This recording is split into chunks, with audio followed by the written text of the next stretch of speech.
नमस्कार दोस्तों, मैं अजय सिंह स्वागत करता हूं आपका आपके अपने चैनल इग्नू वाला में। जैसा कि आप लोग जानते हैं हमारी सीरीज़ के बारे में, जिसमें हम PYQs और अपने एनालिसिस से क्वेश्चन ऐड करते हैं और उन्हें सॉल्व कराते हैं, जिससे कि आपको एग्जाम में अच्छे आंसर लिख के अच्छे मार्क्स लेने में हेल्प मिलती है। उसी सीरीज़ की अगली वीडियो में आज हम आपको कराने वाले हैं BPSC पार्ट 145 का पार्ट 2। इसमें हम देख लेते हैं पहला क्वेश्चन हमारा क्या कह रहा है।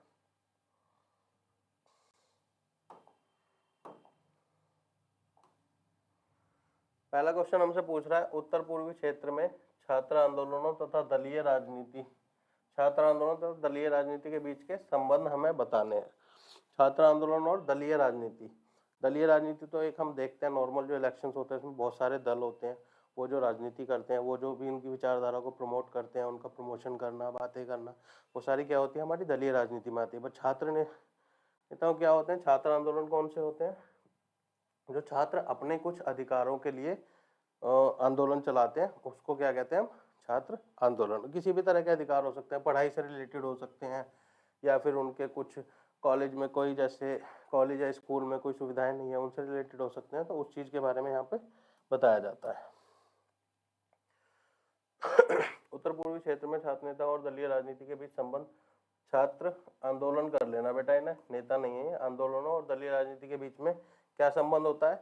दलीय राजनीति जो होती है, छात्रों को कुछ कुछ तरीके से सपोर्ट करती रहती है, उनको जो भी उनकी मांगे होती हैं छात्रों की, उनमें उनको सपोर्ट करती रहती है। कोई दल किसी छात्र संगठन को सपोर्ट करता है, कोई किसी छात्र संगठन को सपोर्ट करता है, तो जैसे जैसे उनकी विचारधारा के अकॉर्डिंग जो चीज़ें मैच होती रहती है, उनसे वो उनको सपोर्ट करते रहते हैं। इनके भी संबंध क्या होते हैं, बहुआयामी होते हैं और जटिल होते हैं।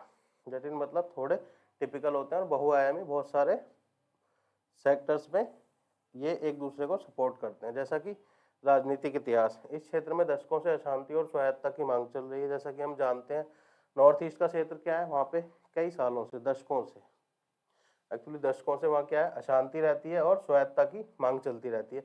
बहुत सारे संगठन वहाँ पे ऐसे हैं जो उन क्षेत्रों को कहते हैं कि इस क्षेत्र को फ्री करके एक अलग राष्ट्र बना दिया जाए, उस चीज़ पे बात चलती रहती है। उसमें क्या होता है, वहाँ के छात्र आंदोलन अक्सर क्या होते हैं, जहाँ जहाँ नेता लिखा हो उसको काट के बेटा आंदोलन कर लेना।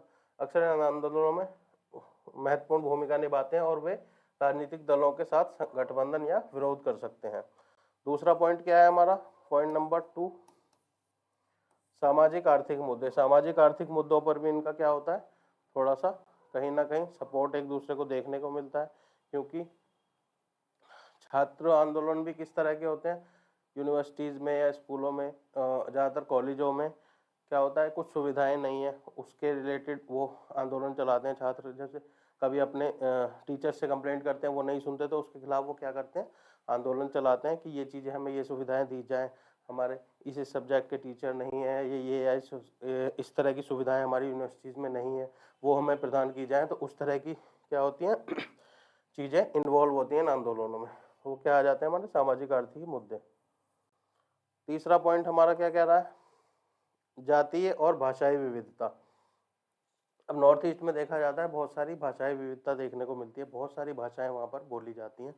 एक स्टेट में ही आपको कई कई भाषाएं देखने को मिल जाती हैं। एक ही स्टेट में 4 भाषाएं, 10 भाषाएं या इससे भी ज़्यादा भाषाओं की विविधता हमें देखने को मिल जाती है। तो और उन सब के छात्र भी आकर एक ही यूनिवर्सिटीज़ में पढ़ रहे होते हैं, कई बार एक ही यूनिवर्सिटी में पढ़ रहे होते हैं, तो उनके बीच भी थोड़ा बहुत संघर्ष देखने को मिलता है। वो सब अपने अपने अधिकारों के लिए छोटे मोटे आंदोलन चलाते हैं, उस चीज़ के बारे में यहाँ पर बात की जा रही है। उसी में जाति को जाति को भी इन्वॉल्व कर सकते हैं हम। भाषा के साथ साथ वहाँ पर विभिन्न जातियों के लोग भी रहते हैं, छोटी जातियों के, बड़ी जातियों के, मध्यम जातियों के, तो वो लोग भी वहाँ पर आकर पढ़ते हैं। उनके अकॉर्डिंग भी जो भी उनको लगता है कि हमारे अधिकारों का हनन हो रहा है, उसके अकॉर्डिंग भी वो आंदोलन चलाते रहते हैं। फोर्थ क्या है, ये एक कॉमन चीज होती है, शिक्षा प्रणाली। शिक्षा प्रणाली में कॉमन मैं इसलिए कह रहा हूँ क्योंकि किसी भी जाति के स्टूडेंट्स हों, किसी भी भाषा के बैकग्राउंड से हों स्टूडेंट्स, कॉमनली वहाँ स्टूडेंट यूनिवर्सिटीज़ में क्यों आते हैं, कॉलेजेस में क्यों आते हैं, शिक्षा ग्रहण करने। जब शिक्षा पद्धति पे ही कोई चीज़ उनको लगता है कि ये चीज़ यहाँ पर नहीं है, होनी चाहिए, या फिर ये चीज़ गवर्नमेंट की तरफ से प्रोवाइड की जा रही है बट हमारे कॉलेज में नहीं है, या इस तरह की कोई भी मुद्दे होते हैं, तो वो क्या करते हैं, उन चीज़ों के लिए आवाज़ उठाते हैं, आंदोलन करते हैं।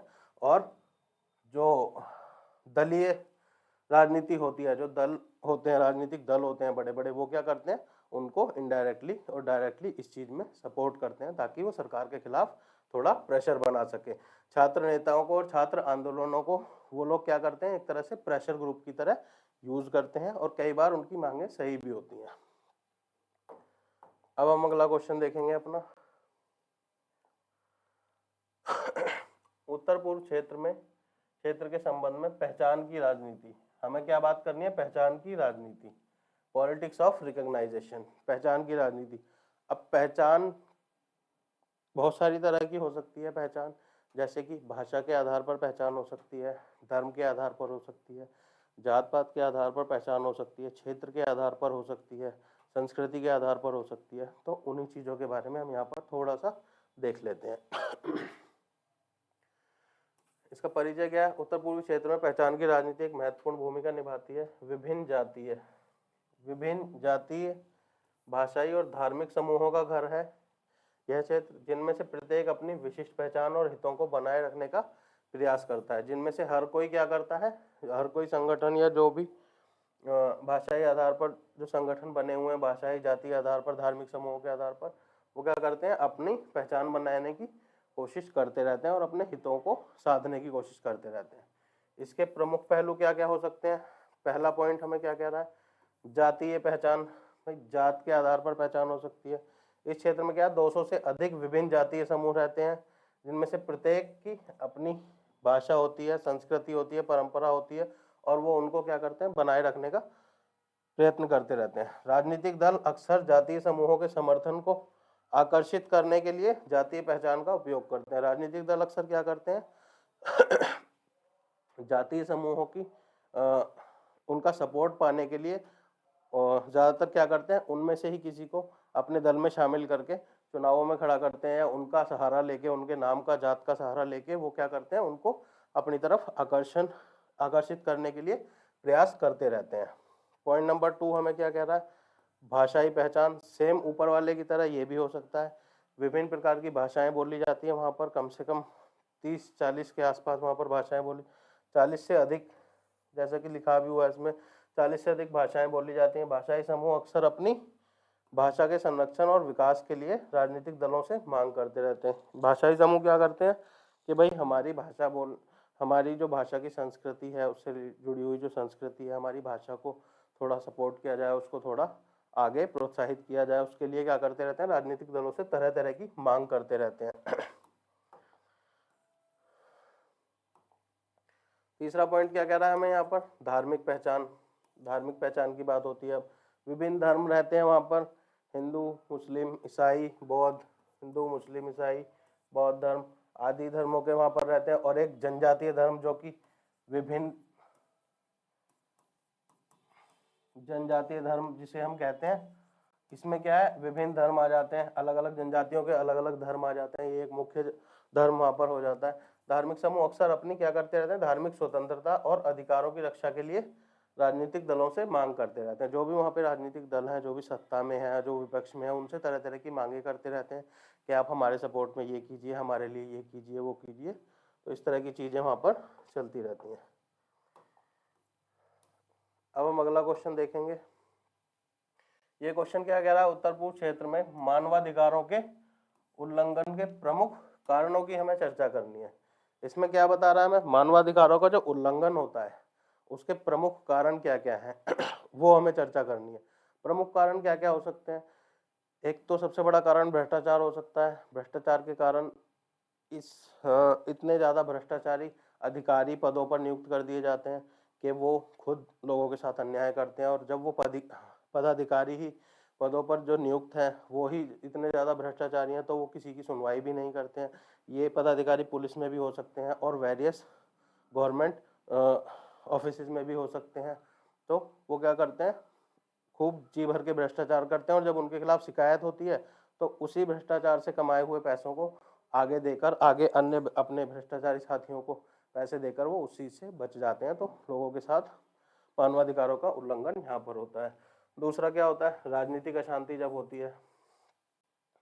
राजनीतिक अशांति मतलब किसी एक सरकार की, किसी एक दल की सरकार वहाँ पर टिक नहीं पाती है, किसी को बहुमत नहीं मिल पाता है, बार बार सरकारों का बदलना चलता रहता है। ये भ्रष्टाचार के कारण भी हो सकता है और भ्रष्टाचार इसके कारण भी हो सकता है। दोनों तरह से ये चीजें हो सकती हैं। इस क्षेत्र में दशकों से अशांति रहती है, स्वायत्तता की मांग चलती रहती है, सुरक्षा बलों और उग्रवादियों के बीच संघर्ष रहता है, अक्सर नागरिक हताहत जिसमें होते रहते हैं।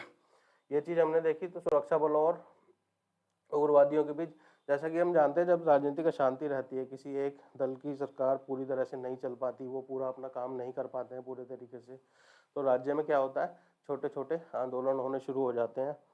सब अपने अपने संगठन बना लेते हैं और आंदोलन कई बार, उनके छोटे मोटे आंदोलन कई बार उग्र रूप ले लेते हैं, दंगा फसाद होने लग जाता है। तो सुरक्षा बलों से उनकी जब भिड़ंत होती है, सुरक्षा बलों ने रोकने की कोशिश करते हैं, वो उनसे लड़ाई झगड़ा करते हैं। उसमें क्या होता है, ज़्यादातर आम नागरिक जो है हताहत होते हैं, आम नागरिकों को नुकसान होता है, उनके मानवाधिकारों का उल्लंघन होता है।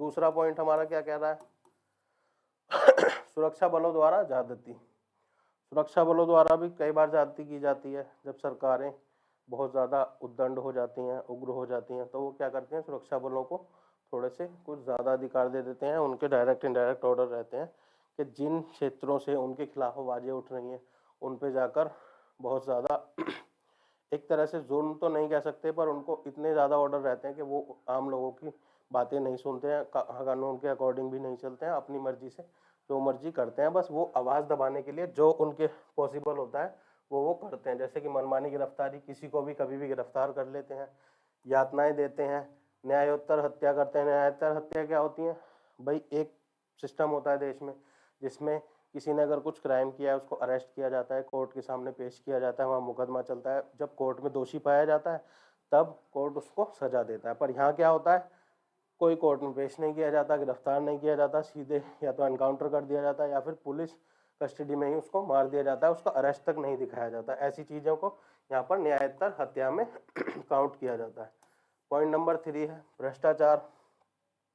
अब भ्रष्टाचार पे वही एंगल आ जाता है, भ्रष्टाचारी अधिकारियों को हम पदों पर नियुक्त कर देते हैं, वो खुद भी भ्रष्टाचार करते हैं और किसी की शिकायत आती है तो उसमें भी वो कार्यवाही नहीं करते, जिससे कि मानवाधिकारों का उल्लंघन होता हुआ हमें देखने को मिलता है।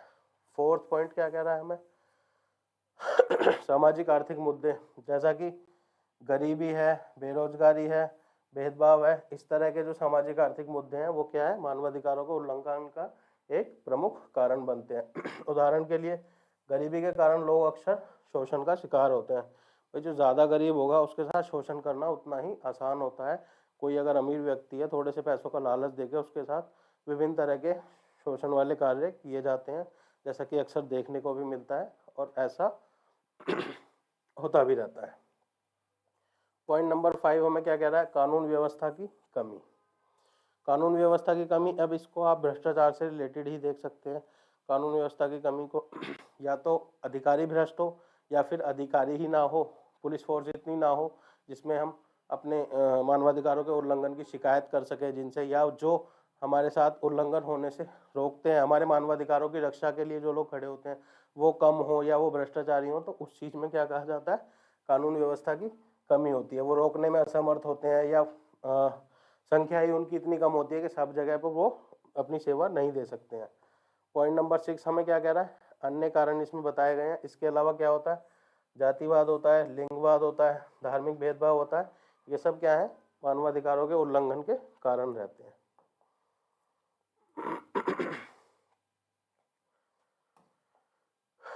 अगला क्वेश्चन हमें क्या कह रहा है, हमें 200 शब्दों में टिप्पणी लिखनी है।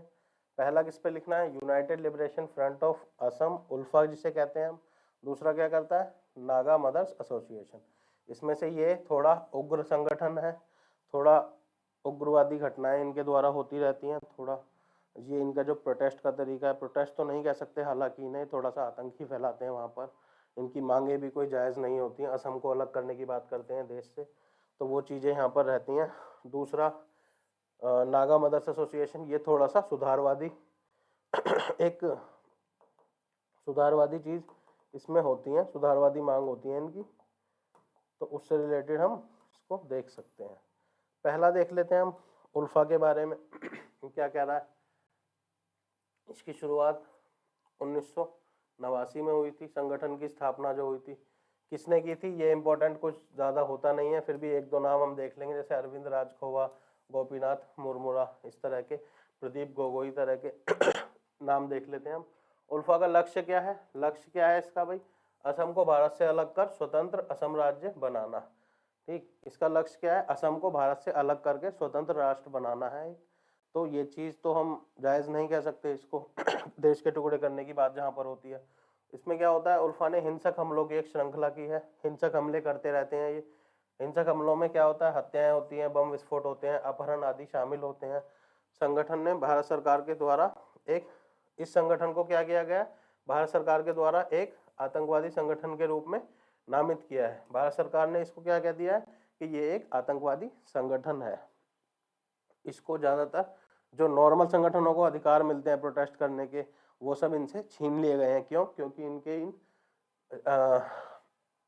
हिंसक हमलों की वजह से, जो आतंकवादी घटनाएं इनके द्वारा की गई हैं उनकी वजह से। और क्या क्या होता है इसमें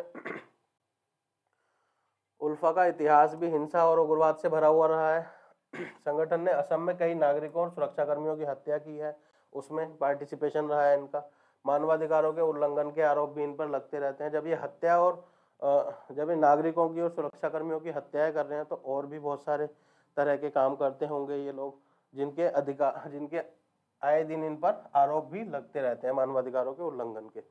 कई वर्षों में उल्फा भारत सरकार के साथ शांति वार्ता में शामिल रहा है।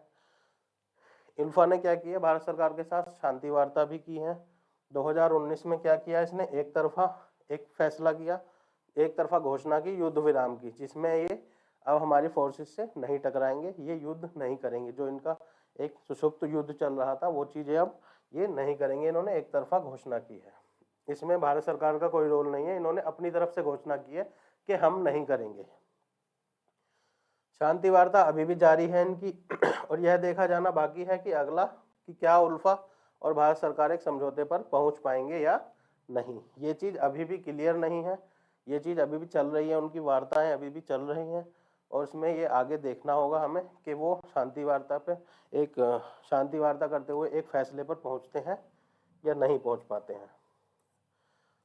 अगला पॉइंट हमारा जो है उसमें क्या कह रहा है, नागा मदर्स एसोसिएशन, इसको शॉर्ट में हम कहते हैं NMA, नागा मदर्स एसोसिएशन।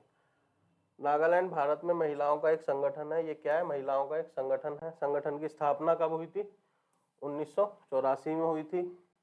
इसका लक्ष्य क्या है, शांति, महिला सशक्तिकरण और सामाजिक न्याय को बढ़ावा देना। तो ये जैसा कि इसके लक्ष्यों से हमें पता चल रहा है, शांति इसका लक्ष्य है, महिला सशक्तिकरण लक्ष्य, सामाजिक न्याय लक्ष्य।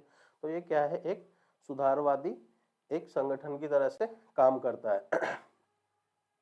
NMA ने नागालैंड में कई महत्वपूर्ण सामाजिक और राजनीतिक मुद्दों पर काम किया। इसने क्या किया, नागालैंड में शांति बहाल की, शांति प्रक्रिया में महत्वपूर्ण भूमिका निभाई और महिलाओं के अधिकारों सशक्तिकरण के लिए भी काम किया। इनकी कुछ प्रमुख उपलब्धियां जो हैं वो हम देख लेते हैं। 1998 में इन्होंने क्या किया, नागालैंड में शांति वार्ता शुरू करने में मदद की। नागालैंड में जो भी थोड़ा अशांति वाले कार्य होते रहते थे, इसी तरह के जैसा अभी हमने उल्फा पढ़ा, इस तरह के नागालैंड में भी कुछ समूह हैं छोटे मोटे, उनके द्वारा जो उग्र घटनाएं होती रहती थी, जो सिक्योरिटी फोर्सेस से जो टकराव होता रहता था सुरक्षा फोर्सेस से, उनके साथ क्या किया, उन दोनों के बीच शांति वार्ता प्रारंभ करने में भी मदद की। 2007 में क्या किया, NMA ने महिलाओं के लिए 33% आरक्षण की मांग को सफलतापूर्वक हासिल किया। उन्होंने मांग की सरकार से और इसको हासिल भी किया। 2013 में क्या किया, नागालैंड में बाल विवाह पर प्रतिबंध लगाने में मदद की। बाल विवाह जैसा कि हम लोग जानते हैं, राजस्थान का तो बहुत लोग जानते हैं, वहाँ पर होता था ये, और आज भी कई जिलों में वहाँ पर होता है, खुलेआम होता है, बट हमें नागालैंड का नहीं पता। बट एक चीज़ हमें इसमें याद रखनी है, जहाँ पर भी आदिवासी समूहों की बात आएगी वहाँ पर बाल विवाह कोई बहुत बड़ी बात नहीं होती। कई आदिवासी समूह आज भी ऐसे हैं जिनमें बाल विवाह आज भी होता है, खुलेआम होता है। नॉर्मल मेन स्ट्रीम मीडिया तो छोड़िए, छोटा मोटा मीडिया भी उसको कवर नहीं करता, क्योंकि उसका प्रभाव इतना ज़्यादा हो जाता है। यदि उनके खिलाफ आवाज़ उठाई जाए, इतना ज़्यादा उग्र चीज़ें देखने को मिलती हैं हमें, तो उस चीज़ को सरकारें भी अवॉइड करती हैं। ये चीज़ें हमें एक याद रखनी है। कई बार क्या होता है, नागालैंड में बाल विवाह सुनकर लोग थोड़ा सरप्राइज हो जाते हैं, जो कि हमें नहीं होना है। जहाँ पर भी आदिवासी समूहों की बात आएगी वहाँ पर बाल विवाह जैसी और भी बाल विवाह हो गया, बहु विवाह हो गया, ये चीज़ें क्या है बहुत ज़्यादा अचंभित होने वाली चीज़ें नहीं होनी चाहिए। हमें ये चीज़ पहले से माइंड में होनी चाहिए। NMNA नागालैंड में एक महत्वपूर्ण और प्रभावशाली संगठन है। नागालैंड में शांति क्या क्या काम किया है इन्होंने? शांति, महिला सशक्तिकरण और सामाजिक न्याय को बढ़ावा देने में महत्वपूर्ण भूमिका निभाई है। तो आज की क्लास यहीं तक। आई होप आप सबको समझ आया होगा। जो भी आपको समझ ना आया हो आप नीचे कमेंट बॉक्स में हमसे पूछ सकते हैं, कुछ आपको सजेशन देने हो वो दे सकते हैं आप। और आपको हमारे इस क्लास के नोट्स टेलीग्राम पर मिल जाएंगे फ्री ऑफ कॉस्ट। बट आपको हमारे पेड PDF चाहिए तो उसके लिए आप हमें कमेंट कर सकते हैं। जिस कोड के चाहिए आप हमें बता सकते हैं, हम खुद अपने आप से हैंड रिटन बनाकर आपको देते हैं वो चीज़। बाकी आप इस वीडियो को लाइक करें, शेयर करें अपने दोस्तों के साथ भी, क्योंकि ज्ञान जितना बांटते हैं उतना बढ़ता है। और बाकी आप हमारे चैनल को सब्सक्राइब करें। धन्यवाद।